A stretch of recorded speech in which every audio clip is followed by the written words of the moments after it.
Good afternoon, everybody. Thank you for joining us here today. My name is Damien Flynn. I'm the head of the Brexit and International Trade Division in the Department of Agriculture, Food and Marine. And we have organised this webinar today, this information webinar today, to explain the new import controls which the UK government have announced will apply to EU goods starting from the 31st of October 2023. Before we start today's presentation, just some housekeeping issues. The webinar will be recorded and we will be placing the recording on the department's YouTube channel by the end of this week. I can also confirm that the slide pack from the webinar and the link to the YouTube recording will be circulated by my colleagues to all invitees to today's webinar. As I said, the purpose of today's webinar is to outline the latest information we have on the new UK import requirements for EU goods, including Irish goods, which include new customs requirements, new sanitary and phytosanitary SBS requirements for imports of food products from Ireland and the EU to Great Britain. It's also an opportunity for us to ask all food businesses exporting to GB and other actors in the Ireland to GB agri-food supply chains to get ready for these changes, so that there's no disruption to this vital trade for the Irish agri-food sector and the Irish economy as a whole. Next slide, please, Sally.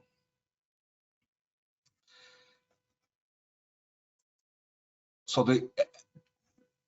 the agenda for today's webinar is that I have been joined by my colleague, Ray Ryan from the Revenue Commissioners, and Ray is going to run through some of the changes to UK customs arrangements, which will commence from the 31st of October 2023. I will then make a presentation on the changes to UK sanitary and phytosanitary import requirements for EU and Irish agri-food goods imports to Great Britain.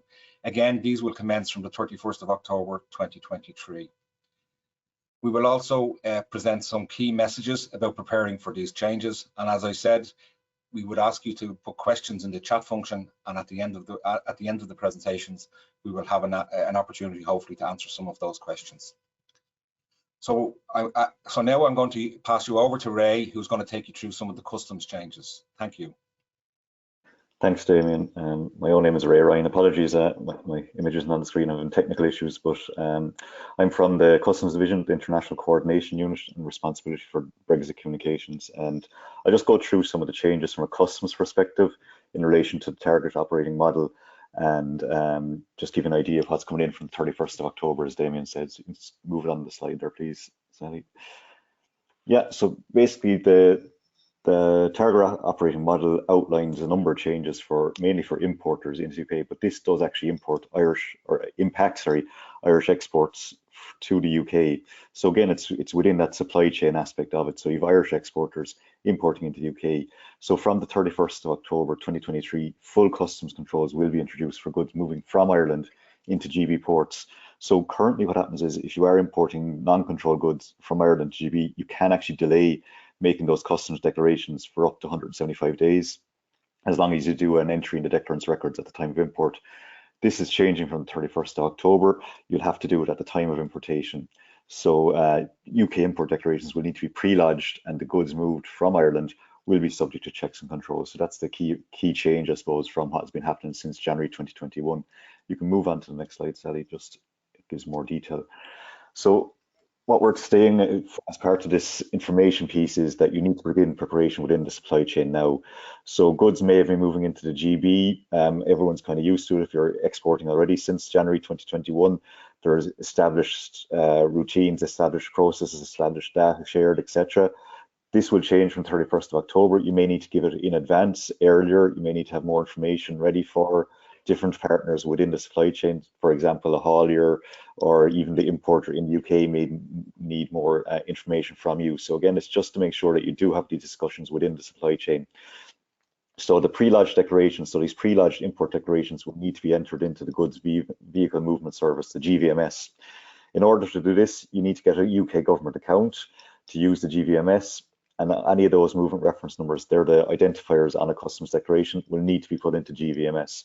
Again, within the supply chain, you'll need to ensure you know who's responsible for doing this. So who's going to be responsible for putting in the GVMS? If it's you as the exporter, you need to have access to those accounts. If it's the haulier or the importer, they may need information from you. Again, it's a reminder similar to the pre-boarding notification that's been in place since January 21 in Ireland. If you don't have your pre-lodge declarations in the GVMS, you may not be allowed to board the ferry in Ireland for export to GB. So again, it's just a reminder that without those, you may not be able to board the ferry.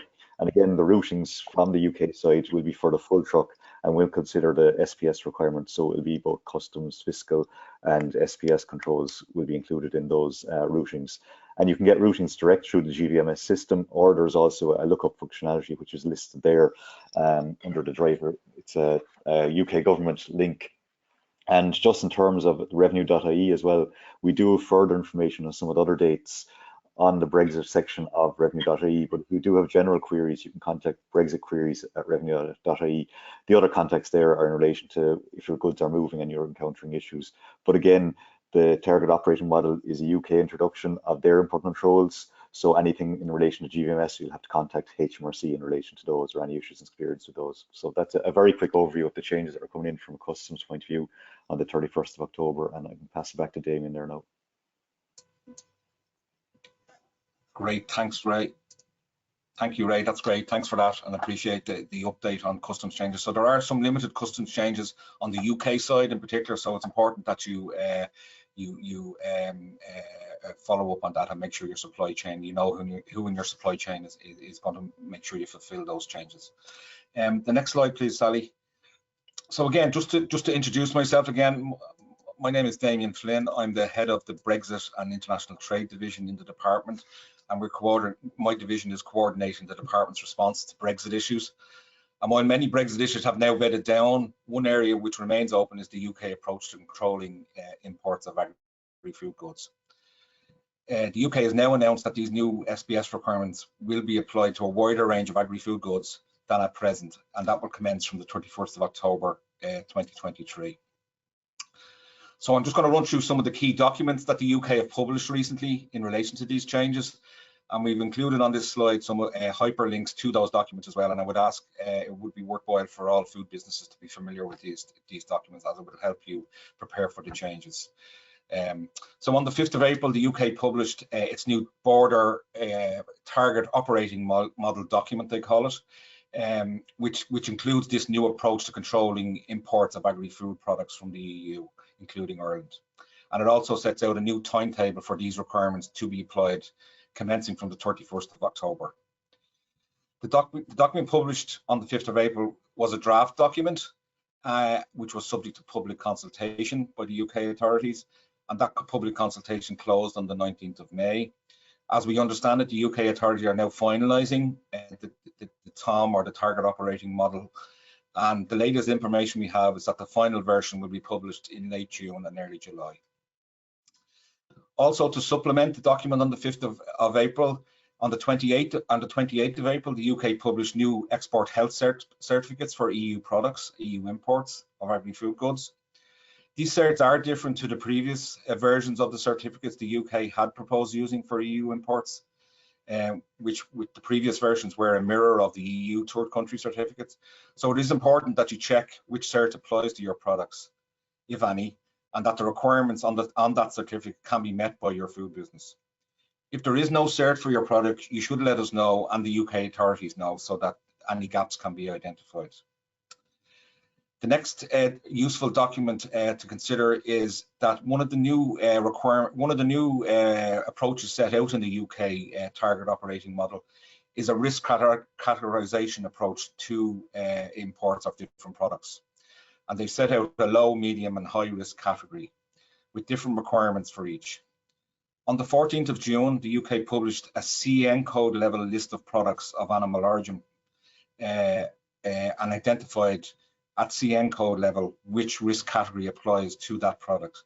So again, this is a very useful document to consult to assess which category, risk category your goods or your products which you are exporting to GB fit into, whether it's medium or low risk. Also in respect of plant and plant products, they're applying a high, medium and low risk approach. And again, there's a link there on the slide to the latest UK government information defining which products are in high, medium and low from a plant products perspective. Generally, most fruit and vegetables, for example, are in the low risk category, but I'll cover that later on a further slide. Next slide, please, Sally. So in the TOM, as I said, there is new timelines for the requirements that will apply for EU and Irish agri-food goods in the target operating model. In respect, from the 31st of October, an IPAS, or a pre-notification to the UK's IPAS system, which is their import, feed and food system, will be required for all high, medium and low risk Irish products of animal origin exported to GB. This requirement has been applied to imports of these goods from other EU member states since the beginning of 2022, but this did not apply to Irish goods from that timeline. It will now apply from the 31st of October, so that requirement must be fulfilled for all high, medium and low risk products of animal origin. In respect of plant products, a pre-notification is required for high and medium risk plant products from Ireland exported to GB. The other new requirement is in respect of export health certification. So an export health certificate will be required for medium risk animal products, plant products, and high risk foods of non-animal origin. All exporters of high, medium, and low risk products of animal origin must also be registered on the EU Traces system list of approved EU establishments to export. The reason this is important is that registration as an exporter, an EU approved exporter on Traces, is required to allow an IPAS notification to be made. And just to recap, an IPAS notification is required for all low, medium and high risk products of animal origin. In respect of transit movements of Irish goods to Europe via the GB land bridge, pre-notification and export health certification will be required for animal and plant products. And our understanding is that requirement will apply to those products which are in the medium risk category when imported to GB. However, we are seeking further details from the UK authorities on this issue. The other deadline in the target operating model relates to the UK approach to border entry controls for SPS goods and entry through UK border control posts. The target operating model, the draft target operating model, sets that out, that will apply for EU goods from the 31st of January 2024. However, for goods coming from Ireland, there is no date set yet for those border entry controls to apply. This reflects the fact that development of border control posts at Welsh ports and West Coast UK ports are not fully in place yet and would not be fully in place by the 31st of January 2024. The UK authorities have indicated to us that those controls will not apply before the end of April 2024 for Irish goods. But again, that date is still subject to confirmation. So again, just to be aware, the control of goods at border entry posts for Irish goods or goods arriving from Irish ports has not been defined yet by the UK authorities. The focus of today's webinar is on the requirements that will apply from the 31st of October. We will revisit with further information webinars when information becomes available, the details of border entry requirements. Next slide, please, Sally. So as I mentioned, one of the new aspects of the UK approach to import controls for SPS goods is that they're applying a risk categorisation, low, high and medium approach. In respect of high risk goods, those goods in the high risk category relate to live animals, germinal products, high risk plant products, and those controls have been in place since the UK fully left at the end of the transition period, the Brexit transition period, and have applied since the 1st of January 2021. And those requirements still apply for high risk goods. The UK have now come up with two new categories, medium and low risk. In respect of low risk products of animal origin, the UK have identified a number of categories of goods that are in the low risk category. The requirements for low risk goods are that they do require a pre-notification by the UK importer, and that will apply for goods from Ireland that are in low risk from the 31st of October 2023. There will not, however, be a requirement for an export health certificate for low risk goods, and there will not be routine border entry controls when they are applied. In this table, we've outlined some of the high-level categories that the UK have identified as being in the low-risk category. This includes shelf-stable at ambient temperature products of animal origin, infant formula and food for special medicinal purposes are excluded from this, even though they are shelf-stable, and I'll touch on that when I come to the medium risk. The UK have also confirmed that at present all composite products are considered low risk, as are all non-raw dairy products. So that includes pasteurized products such as yogurts, all cheeses that are not using raw milk, wild caught fish, honey, canned pet food and processed pet food, and a number of other animal byproducts. Again, I would ask you to, I mentioned on an earlier slide that the UK have published a CN level code list of categories and which category each CN code fits into. So I think that document is really important to consult to get the detail of where your products may sit, whether it's low or medium risk. Next slide, Sally. So moving on to medium risk, these products are subject to pre-notification from the 31st of October 2023, and the other new requirement is that they will require an export health certificate from the 31st of October 2023. So that is a very significant change, as well as the pre-notification requirement. They will also be subject to routine border controls when they are introduced in 2024. Again, I've listed out a number of the products that are covered by the medium risk category. So all meats, including poultry meat, milk for human consumption, dairy products which are produced containing raw milk. As I mentioned, infant formula and food for special medical purposes, while they are shelf stable, they have been included in the medium category and they will require export health certification. Eggs for human consumption, fish products, including aquaculture and bivalve mollusks other than wild caught fish. In respect of apiculture products, all products except for honey, and then a number of animal byproducts and other byproducts from animal production. Again, it's important to consult with the CN code list that the UK have published, because that will provide more definition of exactly which products are in the low and medium risk. And just to reiterate, the difference between being in low and medium risk is that low risk will require pre-notification, but not export health certification. Medium risk will require both pre-notification on the UK IPAS system and also export health certification. Next slide, Sally, please. In respect of plant and plant products, again, there's a low, medium and high risk categorization applied, similar to what's applied on the animal product side. And most fruit and vegetables, though, are considered designated as low risk. As I said, there is a link there that you can identify exactly which products have been defined as low, medium and high. The UK have listed high and medium risk products, and then they've said that all other products that are not on those lists are low. So there's a wide range of products in the plant and plant product space that are in the low category. The other significant difference from animal products for plant products is that for low risk plants, there is no pre-notification requirement. This is a significant difference as well.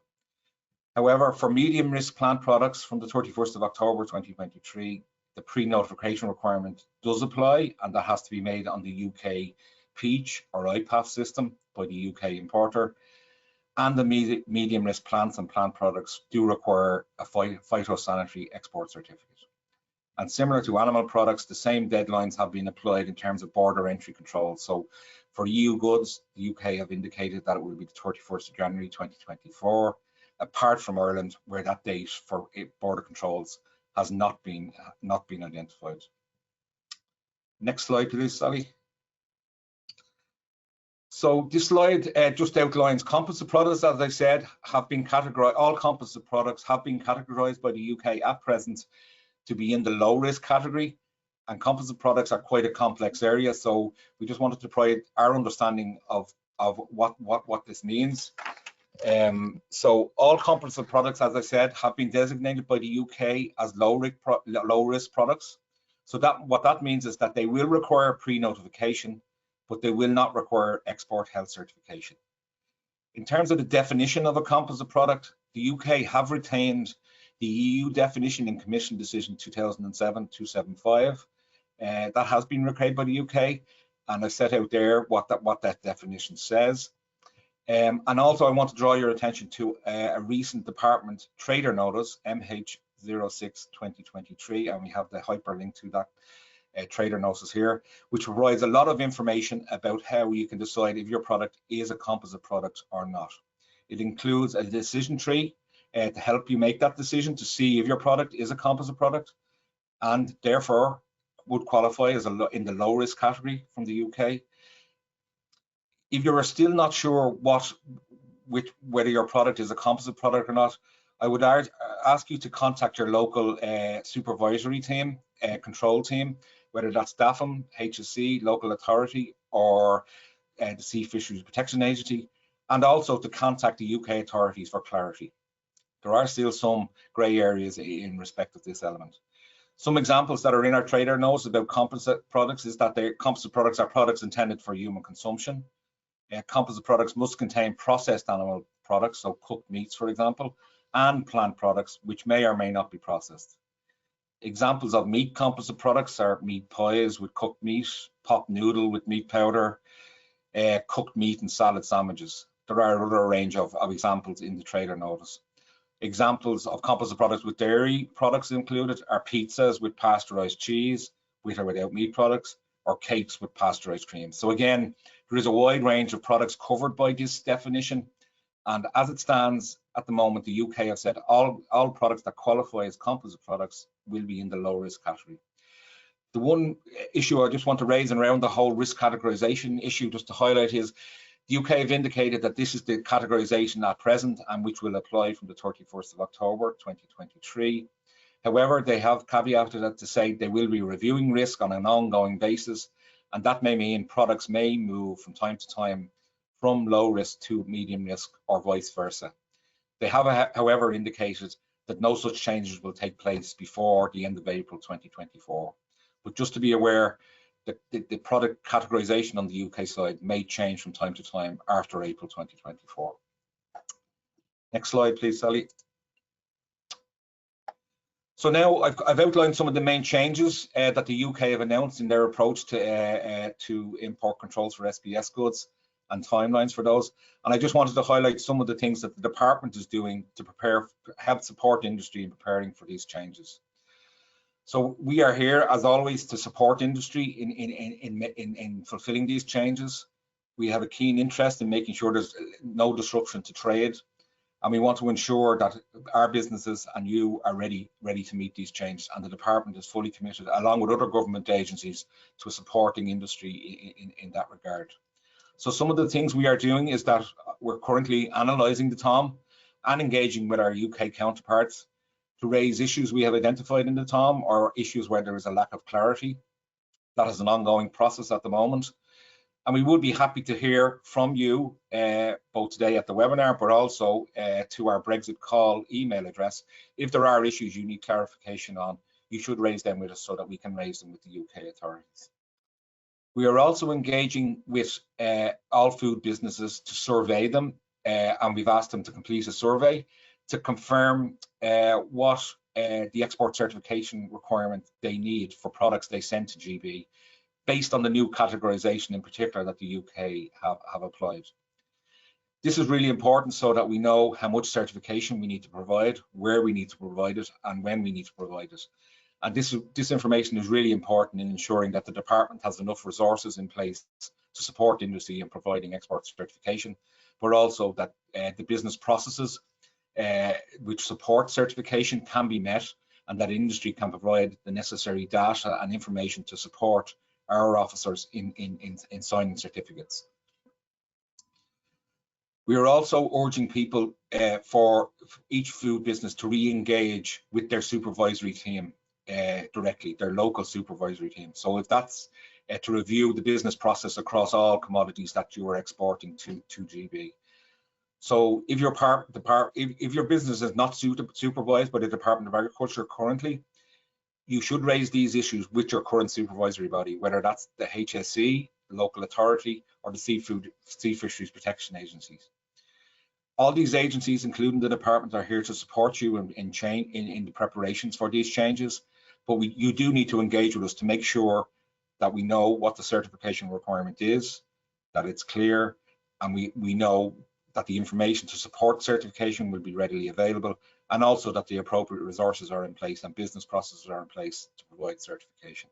This is a critical task, and I'll come back to that maybe later on, just in terms of some key messages we'd like to send.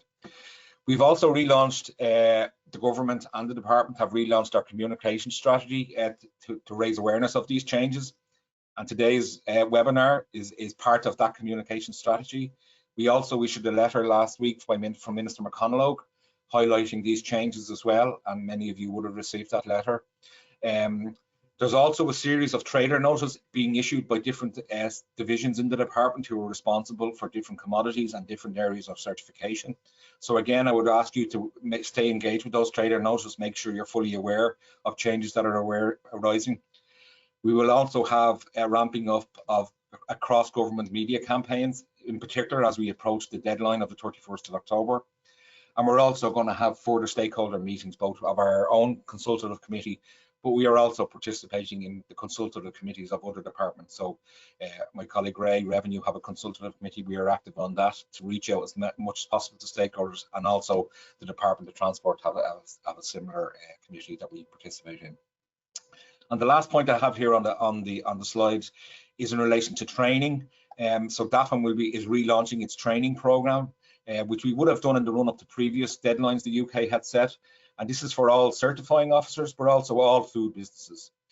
And this training will deal with the business process about certification and how you support certification in terms of making sure you have the right information and data available to allow the certifying officer to be able to certify your products, but also that to explain the business processes about how to apply for a certificate and how that process will run. Key to that is in relation to products of food or animal origin, animal products. We will be using the EU Traces IT system to generate certification.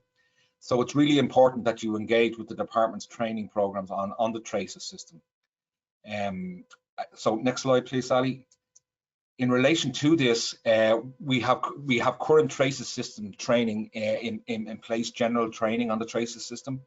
On this slide, in the first box, we have a link there to these webinars. They will be held next week, 22nd of June, and the following week, the 29th of June, both at 10 a.m. and 2 p.m. And these are open to everybody, all businesses.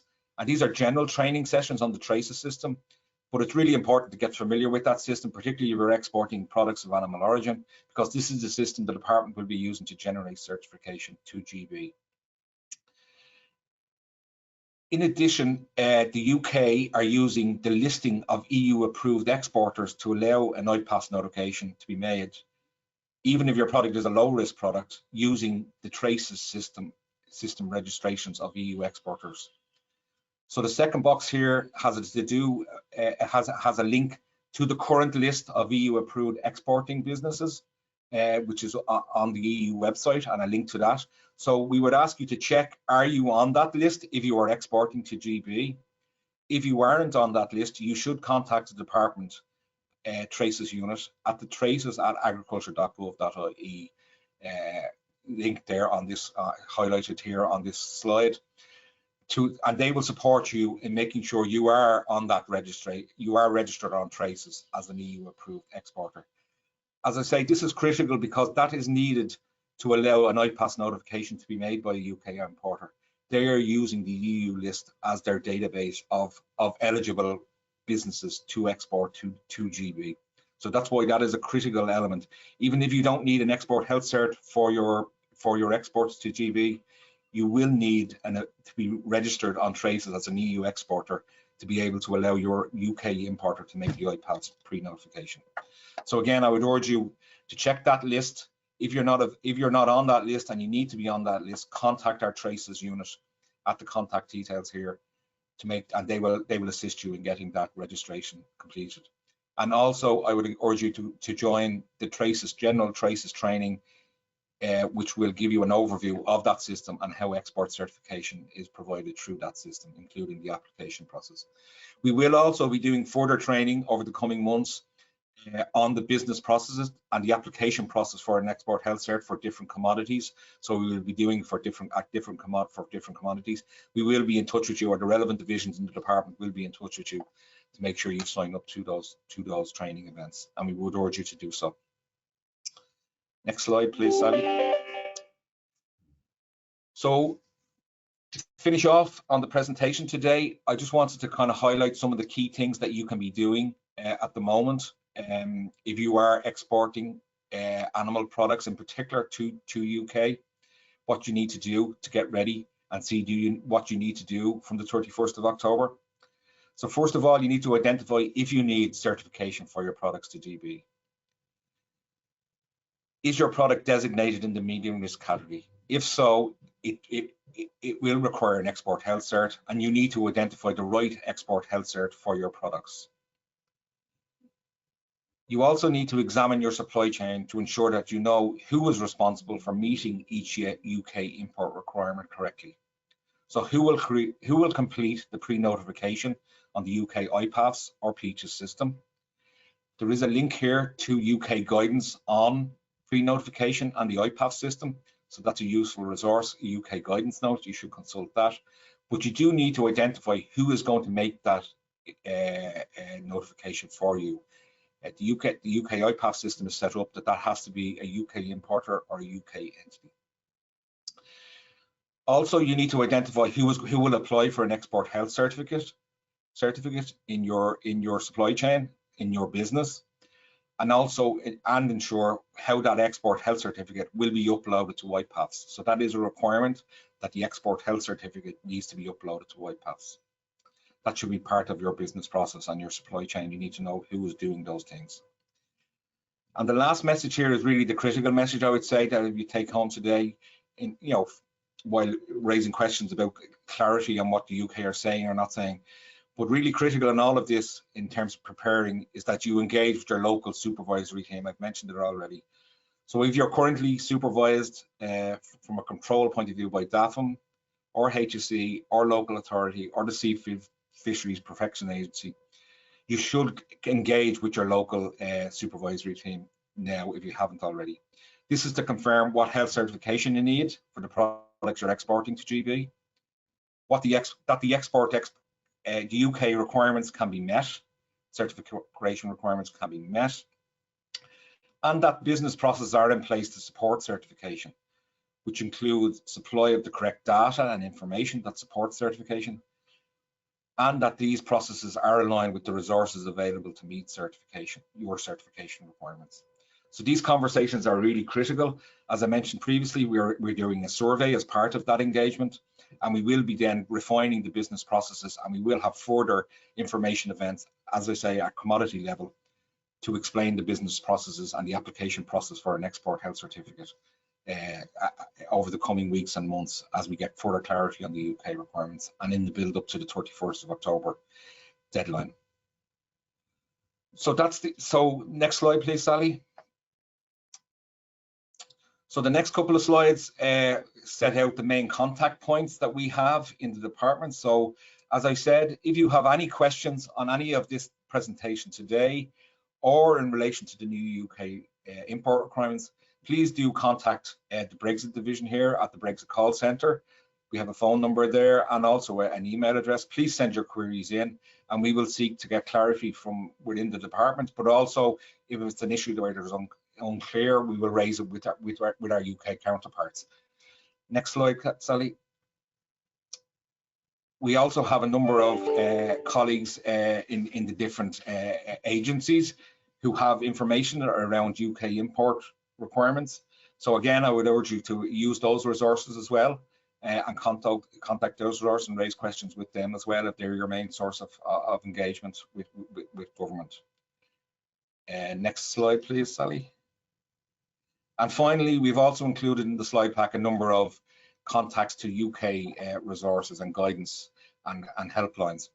Again, just to reiterate, and Ray mentioned it earlier, these are new UK requirements.